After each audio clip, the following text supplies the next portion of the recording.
Olá pessoal, aqui é o evangelista Jefferson Vicente para mais uma pré-aula da nossa revista da editora Betel. Depois de um período de férias, aproximadamente 2 meses, estamos de volta, vamos voltar a gravar todas as semanas para colaborar com os professores da Escola Bíblica Dominical do nosso ministério. Na nossa lição de hoje nós vamos enfrentar o tema da solidão, nessa revista que com certeza vai agregar muito para toda a nossa igreja do Ministério de Madureira, que é as enfermidades da alma.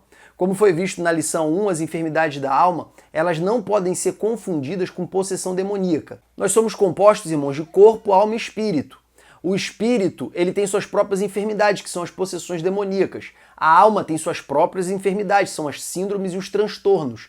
E o corpo tem suas próprias enfermidades, são as enfermidades visíveis ou pelo menos detectáveis através de exames no nosso corpo físico. As enfermidades da alma não necessariamente se confundem com possessão demoníaca, com a influência do maligno sobre as nossas vidas ou sobre a vida de alguém. Nós vemos, por exemplo, vários homens de Deus passando pelo problema da solidão e da depressão. Nós podemos citar aqui Elias, que num determinado momento achava que estava só, que só tinha sobrado ele, ninguém mais temia ao Senhor, ninguém mais servia a Deus.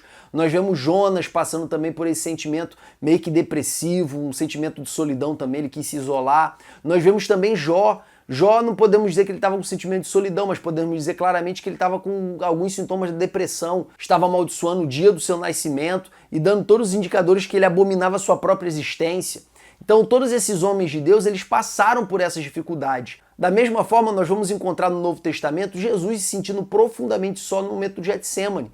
Ele ficou realmente triste pelo fato dos 3 homens mais próximos dele, no momento crucial da sua vida, estarem dormindo no momento que ele estava falando com Deus lá no Getsemane. Nós vemos Paulo também na segunda carta a Timóteo, demonstrando esse mesmo sentimento de solidão, dizendo que todos haviam deixado e pedindo para que Timóteo viesse ter com ele depressa. Nós vemos também outras passagens bíblicas de pessoas tendo esse sentimento de solidão. E é importante a gente reforçar aqui o seguinte: solidão é um sentimento.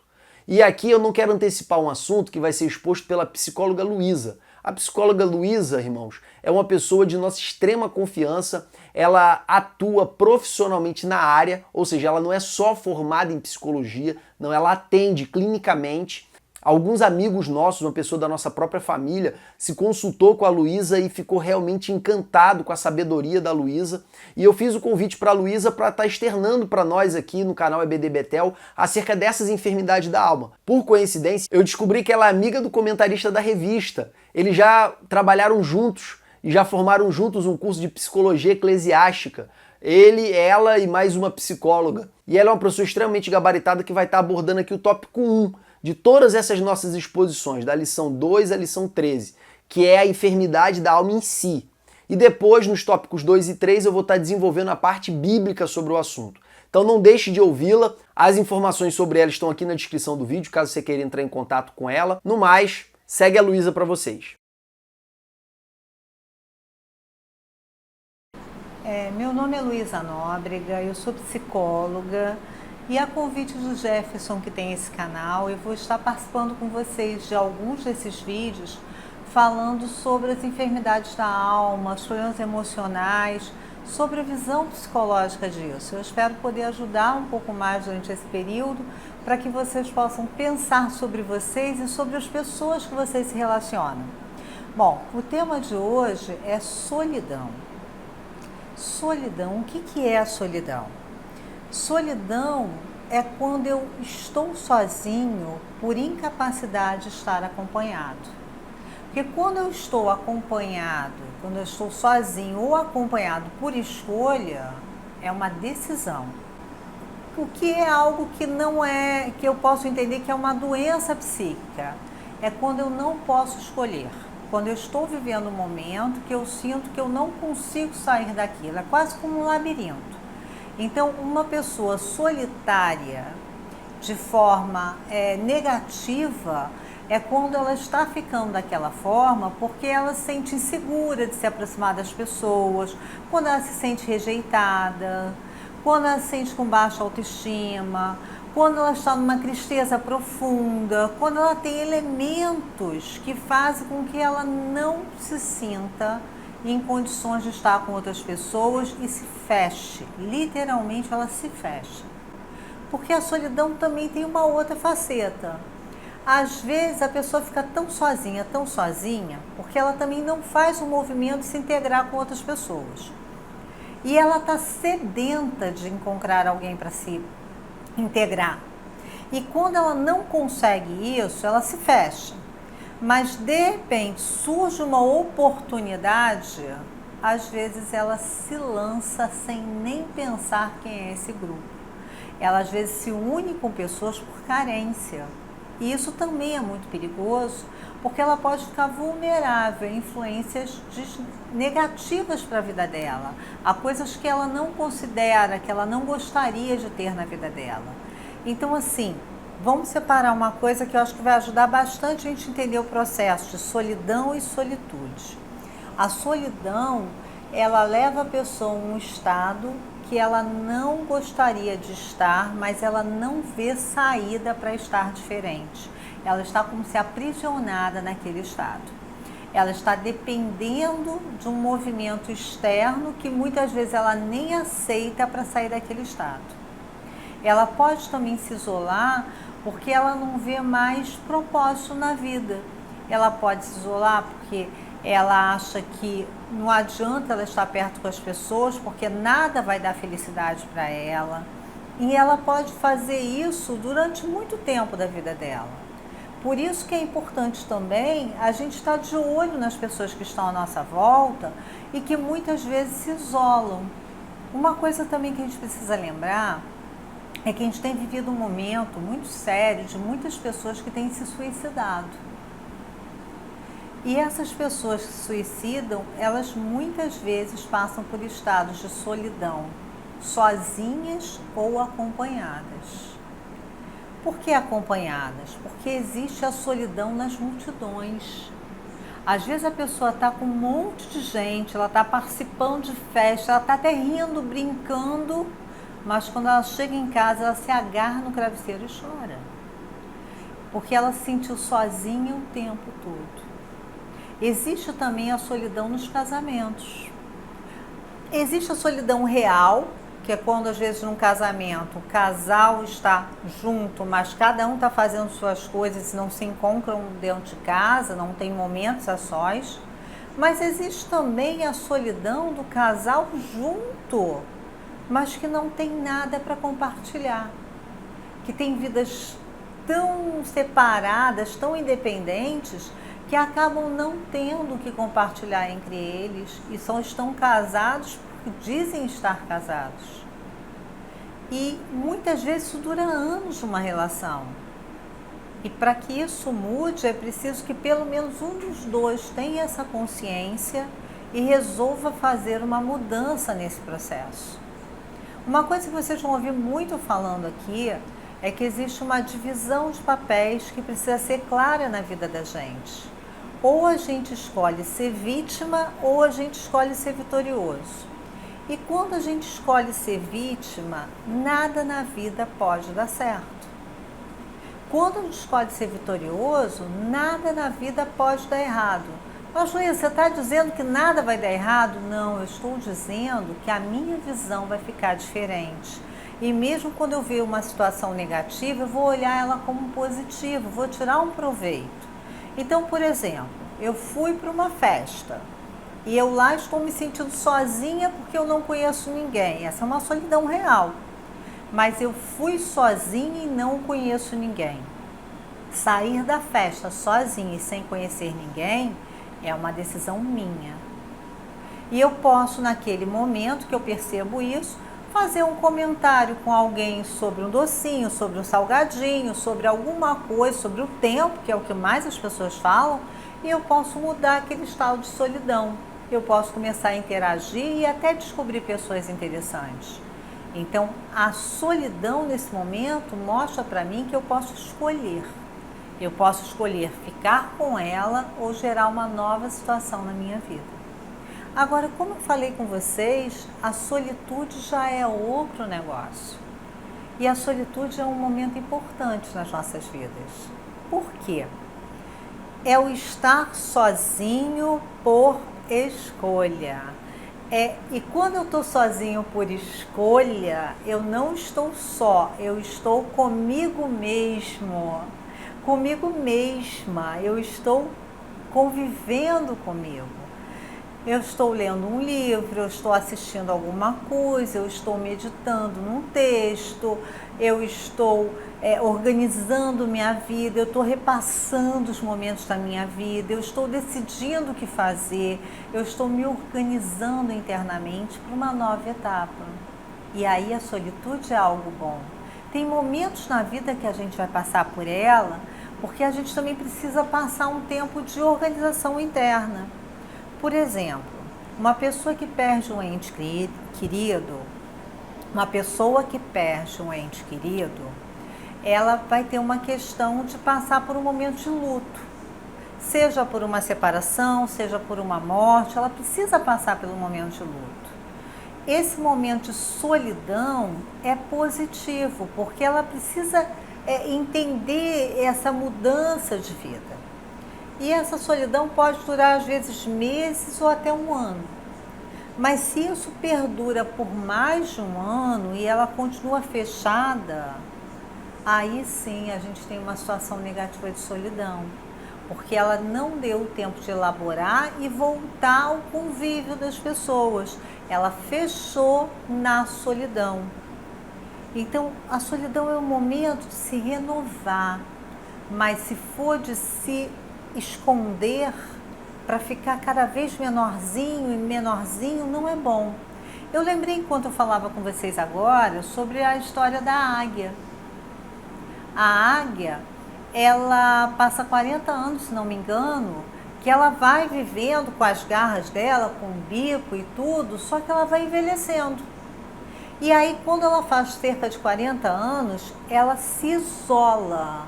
Ela vai para um monte bem alto, ela arranca as unhas, arranca o bico e ela vai se renovar para poder seguir em frente. E aí, com um novo bico, com novas unhas, renovada, ela vai em frente.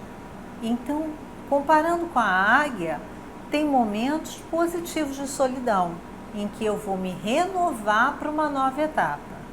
Vou dormir, vou descansar, vou rever os papéis da minha vida, vou me organizar internamente, mas tem momentos que eu preciso, na verdade, interagir. Sabendo separar um momento negativo e positivo do estado de solidão, a gente pode viver bem melhor. Agora, tem um problema mais sério, que é quando a solidão fica muito intensa. E como eu falei com vocês, às vezes chega até ao movimento do suicídio, que é aquela solidão do vazio existencial. É quando a pessoa fica sozinha porque ela acha que nada mais importa. Quando ela fica sozinha porque ela acha que ninguém vai sentir a falta dela, que ela não é importante para nada, que não tem nada que dependa dela continuar viva. E essa solidão é muito séria, gente.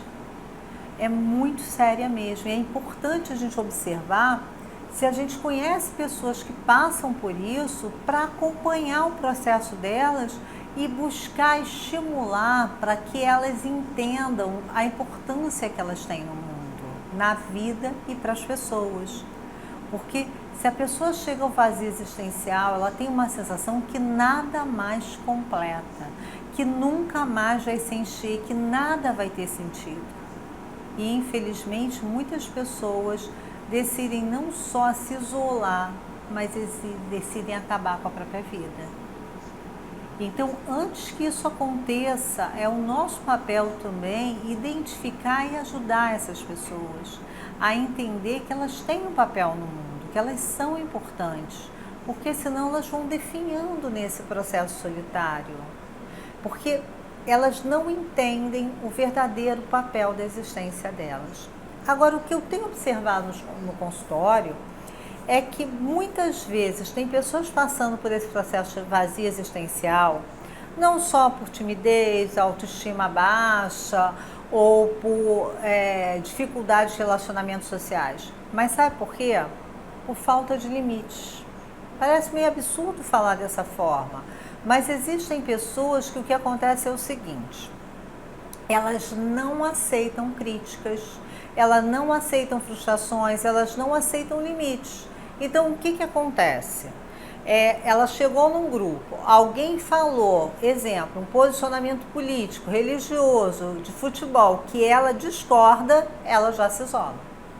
Porque tem que ser tudo do jeito dela. E se não for do jeito dela, não tem outro jeito. Porque ela se sente como a dona da verdade. Isso também é uma falta de percepção do ambiente, é uma falta de percepção do seu posicionamento do ambiente. E por que muitas pessoas são assim? Porque elas não foram educadas com uma máxima que é básica e muito importante: direitos e deveres. Nós precisamos ter direitos e deveres. Então, uma vez que definimos os deveres, cumprimos os deveres, teremos os direitos. Se não cumprirmos os deveres, não teremos os direitos. Então, eu tenho o direito de expor minha opinião em um grupo, mas eu tenho o dever de respeitar a opinião dos outros. Eu não preciso impor nem receber a imposição do outro.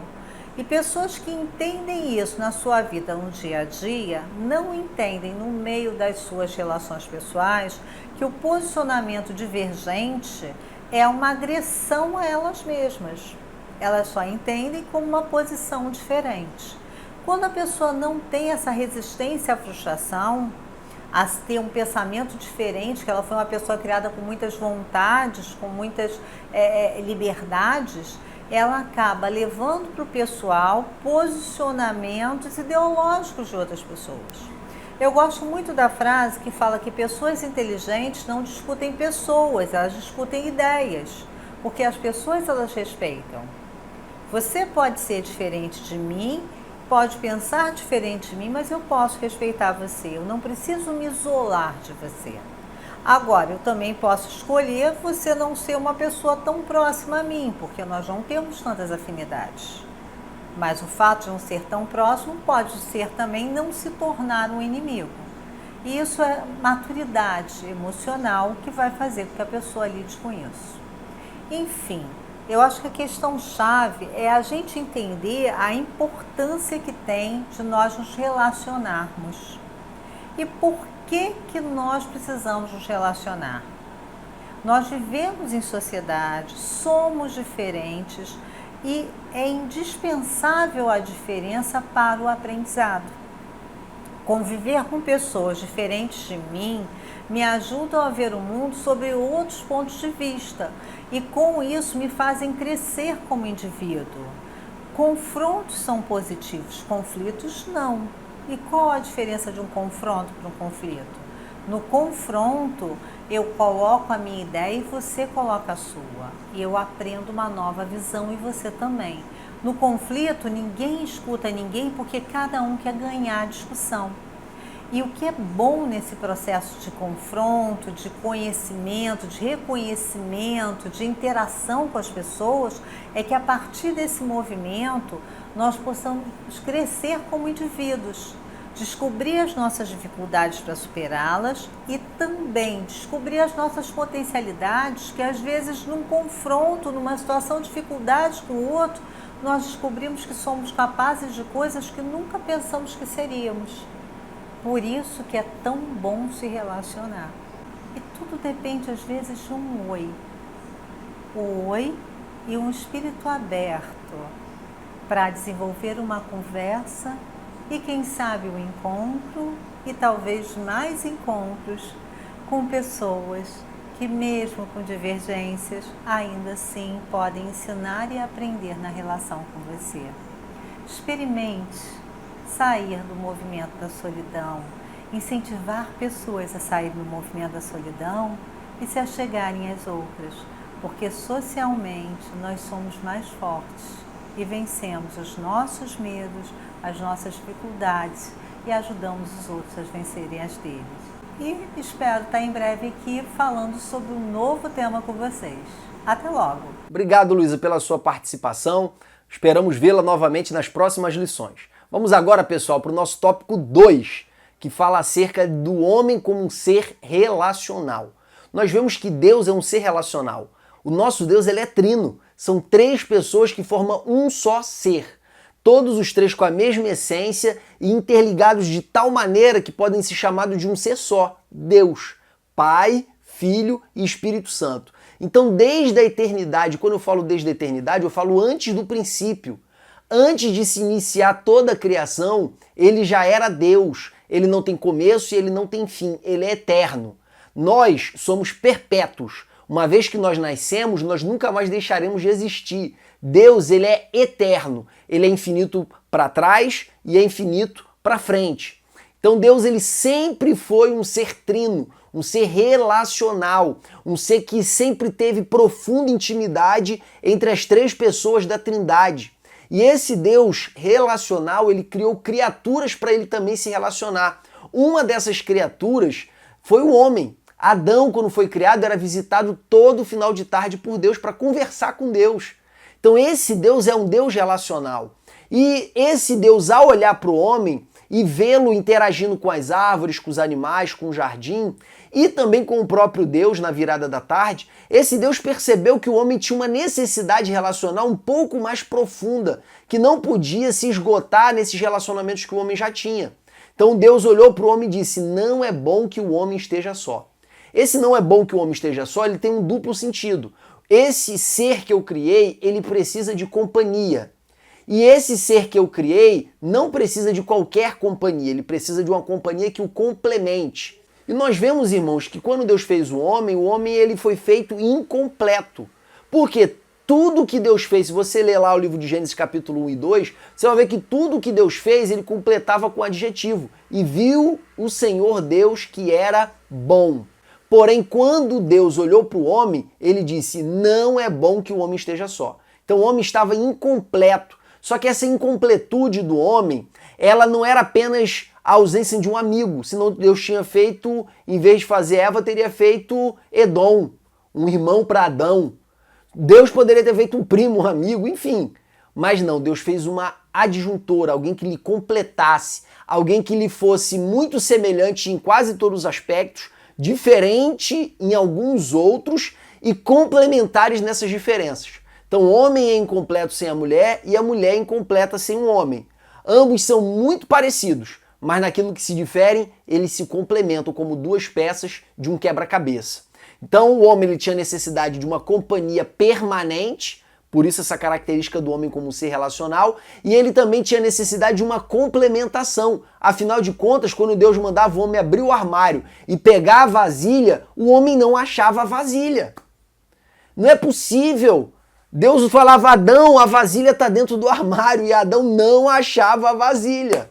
Por isso que Deus disse: não é bom que o homem esteja só, porque ele não vai achar a vasilha nunca. Eu vou ter que fazer uma esposa para ele, porque ela consegue enxergar a danada da vasilha.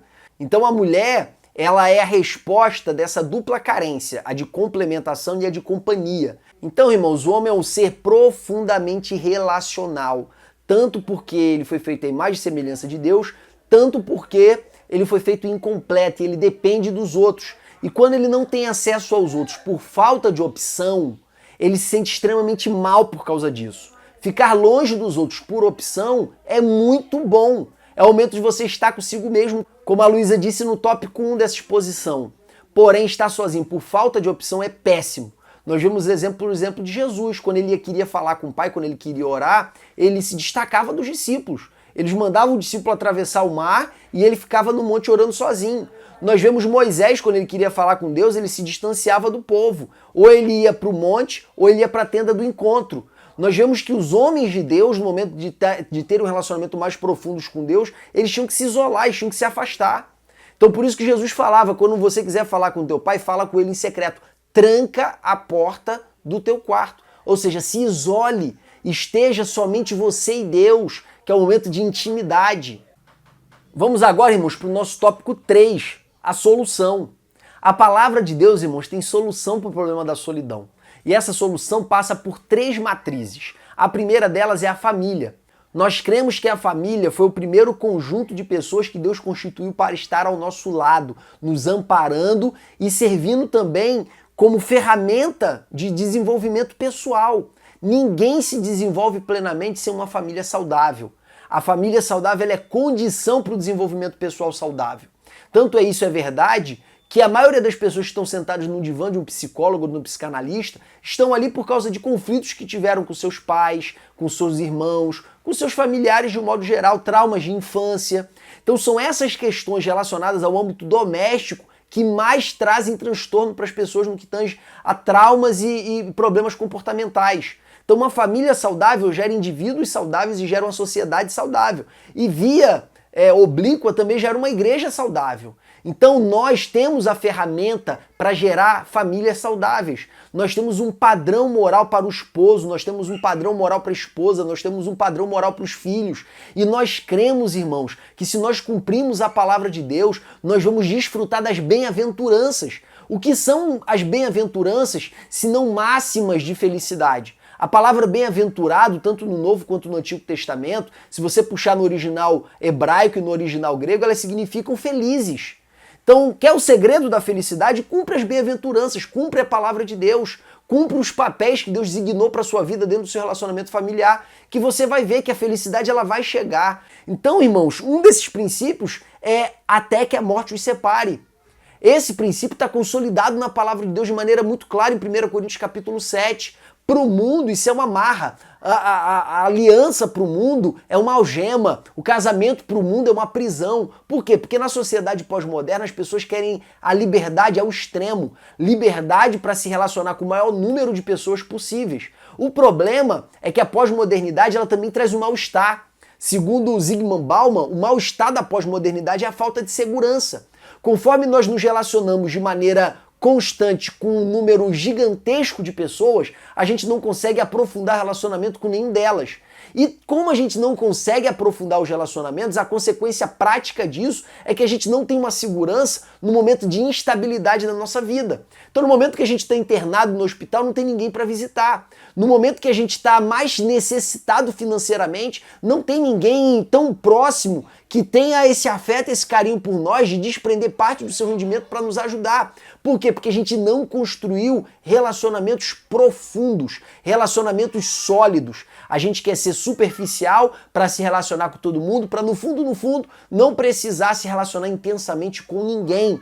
E essa ideia, ela vem influenciando os casamentos. Antigamente era proibido se divorciar. Depois, para se divorciar primeiro, tinha que se separar judicialmente. Só que para se separar judicialmente, você precisava pelo menos de 1 ano de separação de corpos. Hoje em dia, para você se divorciar, basta ir no cartório, se você não tiver filhos menores, e divorciar no cartório mesmo. Você não precisa nem estar diante de um juiz. Não tem mais tempo mínimo, não tem mais burocracia. É extremamente simples. Não tem mais essa história de não vou dar o divórcio. Isso não existe mais. Se uma pessoa entrar com ação de divórcio, o outro vai ter que se divorciar querendo ou não querendo. Então, irmãos, essas novidades, elas são importantes num certo sentido, porque elas libertam algumas pessoas que realmente não deram certo. Vai fazer o quê? Vai obrigar a ficar casado? Mas, por outro lado, elas podem contaminar a nossa moralidade com a ideia de que, já que pode divorciar, o divórcio é uma opção dentro do nosso relacionamento. Quando, na verdade, o nosso padrão moral não é ditado pela legislação do nosso país. O nosso padrão moral é ditado pela palavra de Deus. Então, quando eu vou preparar noivos que querem que eu celebre o casamento, uma coisa que eu falo para eles é o seguinte: olha só, eu tenho uma excelente notícia para vocês. Sabe qual é? Vocês deverão se casar e permanecer juntos até que a morte os separe. C.S. Lewis diz que pessoas de caráter, elas cumprem as suas promessas. E no momento da celebração do casamento, vocês vão prometer que vai ser na saúde, na doença, na alegria, na tristeza, na riqueza ou na pobreza. Vocês vão estar juntos se apoiando. E pessoas de caráter cumprem os seus compromissos. Automaticamente, vocês saberão que vocês não vão poder desfrutar da liberdade que vocês tinham do casamento. E em contrapartida, vocês terão a segurança que no momento que vocês estiverem idosos, no momento que vocês estiverem com Alzheimer, no momento que vocês quebrarem uma perna ou um braço, no momento que vocês estiverem no leito enfermos, sem condições de se cuidar, vocês terão uma pessoa do lado de vocês que jamais os abandonarão, porque vocês estão confiando a segurança de vocês a uma pessoa que ama vocês de verdade. Se os dois cumprirem a cada um a sua parte, podem ter certeza de uma coisa: vocês não ficarão desamparados. E isso é uma verdade maravilhosa e belíssima do casamento. Para o mundo, o até que a morte os separe tem cara de prisão. Para nós, o até que a morte nos separe tem uma cara de liberdade, a liberdade do medo de ser abandonado. Uma segunda fonte de solução que a igreja e a palavra de Deus pode oferecer para a sociedade é a ideia de amizades genuínas, de amizades verdadeiras. Irmãos, a igreja primitiva se reunia todos os dias, no templo e nas casas. Lembrando que aquela expressão está se referindo à igreja de Jerusalém, que tinha um templo em Jerusalém. Mas as igrejas dos outros lugares não tinham templo. Eles se reuniam todos os dias nas casas. E no domingo, que era o primeiro dia da semana, eles celebravam a ceia do Senhor. Então eles tinham um relacionamento genuinamente familiar. Eles se encontravam todos os dias. E não era no âmbito de uma instituição religiosa, no qual eles se encontravam, davam a paz do Senhor na entrada e a paz do Senhor na saída, e depois cada um vivia a sua vida. Não, eles se encontravam e se relacionavam no âmbito doméstico. E qual é o diferencial disso? É que eles se tratavam como família, por isso mesmo que eles se chamavam de irmãos.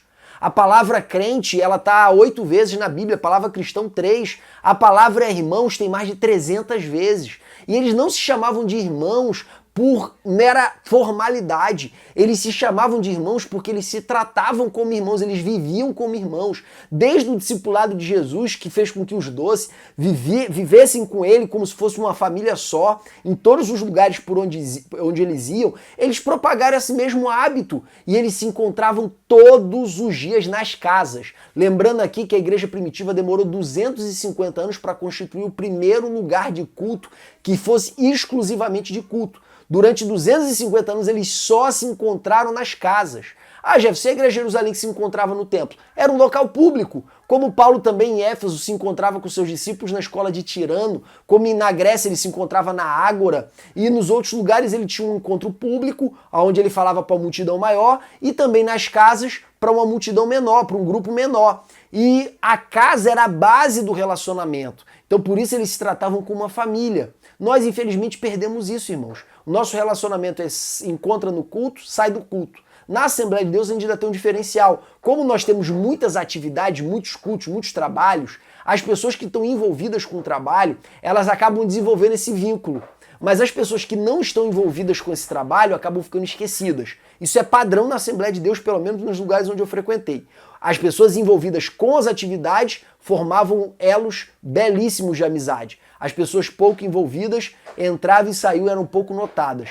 E aí quando essas pessoas ficavam doentes e se afastavam por algum motivo, raramente são visitadas, raramente são procuradas. Por quê? Porque não estabeleceram vínculos. Infelizmente, na nossa igreja, os relacionamentos eles estão vinculados a atividades. Quando, na verdade, quando você vai para a palavra de Deus, os relacionamentos não estavam vinculados à atividade. Os relacionamentos não eram uma consequência, os relacionamentos eram uma busca. Eles queriam se relacionar. É por isso que nós vamos encontrar tantas mutualidades, tanto uns aos outros no Novo Testamento. Exortai-vos uns aos outros, admoestai-vos uns aos outros, ensinai-vos uns aos outros. Nós vamos encontrar essa expressão aproximadamente 30 vezes no Novo Testamento. Então eu não quero desenvolver esse assunto por causa do tempo, mas eu queria dizer para vocês que a Bíblia ela é fonte de inspiração para o desenvolvimento de verdadeiras amizades. Aqui eu quero deixar um exemplo para vocês. Na última escola bíblica dominical da minha congregação, a gente estava conversando sobre uma irmã que estava doente e reclamando de que as pessoas não visitavam ela. E eu estava contando um testemunho, como eu sou novo na congregação onde eu estou agora nesse momento, eu estava contando um testemunho de uma menina que está com câncer e que ela está afastada dos caminhos do Senhor faz muito tempo, mas uma amiga muito íntima dela também é muito amiga minha e da minha esposa. E essa menina, o nome dela é Marcinha, ela sempre ficava no meu pé. Jefferson, vai lá na casa da Bruna. Jefferson, vai lá na casa da Bruna. Jefferson, vai lá na casa da Bruna. A Bruna é essa amiga dela que estava afastada dos caminhos do Senhor, que estava muito doente, estava com câncer. Um câncer, irmãos, muito sério, muito grave. E o que eu fiz, irmãos? Eu fazia o culto doméstico toda segunda-feira na minha casa, e eu pensei assim, bom, já que toda segunda-feira eu não marco compromisso nenhum porque eu tenho um culto doméstico na minha casa, eu vou fazer um culto doméstico na minha casa uma semana e na outra semana eu faço na casa dela. E aí, irmãos, comecei a fazer isso. E comecei a fazer um profundo trabalho de discipulado com ela, um acompanhamento espiritual mesmo. Cada semana eu pregava uma mensagem, tentava aplicar na vida dela e perguntava como ela reagiu à palavra da semana anterior. E nisso, irmãos, ela tem experimentado um crescimento, um avivamento na sua vida. Ela se reencontrou com Jesus. E agora ela vai se membrar na minha igreja e vai participar da ceia na minha igreja. Irmãos, isso é muito gratificante. E aí eu falei para o irmão que fez essa visita, que recebeu essa queixa. Eu falei, irmão, funciona assim. Se você tem pessoas que se relacionam contigo num relacionamento estreito, são essas pessoas que vão te procurar no momento que você precisar. Agora, se você só tem relacionamentos superficiais, de a paz do Senhor, pode ter certeza que quando você precisar de visita, você não vai ser visitado. Então, queridos, eu estou deixando isso como lição para vocês, para a gente estimular verdadeiras amizades na igreja. E a palavra de Deus fala um pouco sobre amizade. Vamos ler alguns versículos? Em todo tempo ama um amigo, e na angústia nasce o irmão. O homem que tem muitos amigos pode congratular-se, mas há amigos mais chegados que um irmão. Nós vemos também, irmãos, o tratamento que Jesus fazia com os seus discípulos. Lá em João capítulo 15, do versículo 13 ao 15, nós vemos Jesus falando assim, não há amor maior do que esse, do que dar a vida para os seus amigos. E Jesus complementa, vocês serão meus amigos se vocês fizerem o que eu vos mando. E Jesus complementa que eu já não vos chamo mais de servos, porque o servo não sabe para onde o seu senhor vai, mas vós já sabeis para onde eu vou. Agora eu vos chamo de amigos. Voltando aí de trás para frente, do 15, 14 e 13, no 15 Jesus fala o seguinte para eles, o patrão ele não tem intimidade com o empregado ao ponto de ficar falando da sua própria vida. Mas eu não trato vocês como o patrão trata o empregado. Para vocês eu já conto meus segredos. E se eu conto meus segredos para vocês, vocês já não são mais servos, vocês já são meus amigos. Porém é o seguinte, ainda há uma relação de autoridade entre eu e vocês. Então vocês só podem ser meus amigos, aí eu estou voltando para o 14, se vocês fazerem o que eu vos mando. Não tem como, irmãos, um patrão ter amizade com o empregado que ele tem que chamar atenção o tempo todo. Não tem como você estabelecer uma amizade com alguém que você tem que brigar o tempo inteiro, porque essa pessoa só faz besteira. Agora, é perfeitamente possível que um patrão ele estabeleça uma amizade genuína e sólida com um empregado que ele já não dependa mais de dar ordem nenhuma para esse empregado, porque ele está tão incorporado na filosofia da empresa, ele está tão comprometido com os resultados da empresa, que já não há mais o que chamar a atenção. Há, na verdade, debate, discussão de ideias acerca do que é melhor ser feito, mas chega um momento que determinados empregados já não são mais passíveis de serem chamados a atenção, porque eles estão extremamente comprometidos com o resultado final. Então, quando esse estágio é alcançado, a amizade, o tratamento de amigo é possível. Como Deus tratou Abraão como amigo. Cara, eu não posso destruir Sodoma e Gomorra sem avisar para Abraão, meu servo, meu amigo, dado que o sobrinho dele está lá. Eu não posso fazer isso com Abraão. Eu preciso contar para ele. Quando Deus ia fazer uma coisa para Israel, ele precisava contar para Moisés antes. E quando Moisés se opunha ao projeto de Deus, Deus dava ouvido a Moisés e retrocedia naquele que ele desejava fazer. Então, queridos, é importante você ter isso em mente, que Deus ele pode nos tratar sim como amigos, desde que a gente viva de acordo com a vontade dele. E retrocedendo ainda mais para o versículo 13, ele fala, olha só, eu já me abri para um relacionamento genuíno de amizade com vocês. Não há amor maior do que esse, do que dar a vida pelos seus próprios amigos. Então Deus, irmãos, é o terceiro ponto, é a terceira chave, é a terceira cura para o problema da solidão. Dostoiévski diz que o homem tem um vazio no seu interior, um vazio existencial que é do tamanho de Deus. Então o homem ele precisa não apenas de novos amigos ou de verdadeiras amizades. O homem não precisa apenas de uma família consolidada. O homem também precisa de Deus. E Deus ele se manifesta para o homem na pessoa do Espírito Santo. O Espírito Santo, irmãos, ele substituiu Jesus. Jesus ele chegava para Pedro, para João, para Tiago e dizia, segue-me. E eles seguiam Jesus. Jesus era o guia deles. Jesus levava eles para todos os lugares. Eles iam atrás de Jesus, mas chegou um momento que nós vamos ver lá em João capítulo 14 ao 17, Jesus explicando aos discípulos o seguinte, olha só, convém que eu vá embora, porque se eu não for, o Espírito não vem. E esse Espírito, quando ele vier, ele vos guiará em toda a verdade. Ou seja, não serão mais guiados por mim fisicamente. A pessoa da Trindade que vai guiá-los já não será mais eu, mas será o Espírito Santo. Então, irmãos, a pessoa da Trindade que tem uma presença real e efetiva para se comunicar diretamente com o homem é a pessoa do Espírito Santo. O Espírito Santo, irmãos, ele é acessível como uma pessoa da sua família, como um amigo muito íntimo. Convém, porém, que você não entristeça. Convém, porém, que você procure se relacionar com ele, porque ele é sensível. Ele é tão sensível que ele intercede por nós com gemidos inexprimíveis. Ele é tão sensível que ele pode ser entristecido. E na medida em que você busca viver uma vida santa e se relacionar com ele, pode ter certeza que ele te guia, ele te orienta. No livro Bom Dia Espírito Santo, o pastor Benihim se tornou posteriormente uma figura bastante controversa, mas se você ler o livro do pastor Benihim, você vai ficar assustado. O tamanho da intimidade que ele desenvolveu com Deus num profundo momento de solidão. Ele tinha uma família que era de uma religião cristã, de origem grega, ortodoxa, e essa família era muito religiosa, porém, eles achavam que serviam a Jesus, mas no momento que Benihim se converteu, eles passaram a repudiar Benihim. O pai de Benihim praticamente não falava com ele. A mãe de Benihim achava que ele era uma vergonha para a família. Os avós de Benihim tinham Benihim como um traidor da família. E por causa dessa forma, como a família enxergava Benihim ficou praticamente isolado dentro de casa. Ele passava o dia inteiro trancado. E o pai também não gostava que ele saísse e fosse para a igreja. Então ele passava o dia inteiro falando com o Espírito Santo. E ele conversava, ele falou que começou a ler a Bíblia e quando ele lia e não entendia, ele perguntava para o Espírito Santo. E o Espírito Santo explicava para ele na segunda leitura, ele já entendia tudo. Ele falou que a presença do Espírito Santo ficou tão intensa na vida dele, que quando ele começava a falar das pessoas de Jesus, as pessoas começavam a chorar. Ele uma vez falou que foi conduzido por um irmão de carro para pregar numa igreja, e quando ele entrou dentro do carro, o irmão começou a sentir a presença de Deus e começou a se arrepiar e falou: meu Deus do céu, quando você entrou nesse carro, eu senti uma presença que eu nunca senti antes. Por quê? Porque ele desenvolveu uma intimidade com o Espírito Santo tão grande, que as pessoas conseguiam sentir essa presença, porque ela é real. Mas teve um momento da minha vida que me botaram para dirigir uma consagração e eu pensava assim, cara, eu vou afundar essa consagração, porque a menina que era a primeira da consagração, ela tirou uma licença de 6 meses.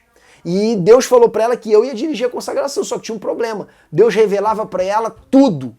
Deus revelava para aquela garota tudo. E o povo vinha encher a consagração por causa dela, porque da maneira como Deus usava ela. E eu pensei assim, cara, eu preciso orar, eu preciso buscar Deus, não deixa eu afundar a consagração, não deixa eu afundar a consagração, não deixa eu afundar a consagração, não deixa eu afundar a consagração. Irmãos, eu orava de manhã, de tarde, de noite, subia monte, descia monte. Irmãos, eu virei cabrito, eu vivia mais no monte do que debaixo do monte. Orei tanto que essa presença começou a ficar intensa na minha vida. Mas tão intensa, irmãos, tão intensa, que eu comecei a participar de um grupo de evangelismo no trem, e eu acordava de manhã e o Espírito Santo dizia o que eu tinha que pregar no trem. Sabe o que é hoje? Você vai pregar sobre este assunto. Hoje você vai pregar sobre perdão. Hoje você vai pregar sobre o filho pródigo e quando vocês chegarem no ponto final, vocês vão fazer o apelo e uma pessoa vai aceitar Jesus, essa pessoa é desviada.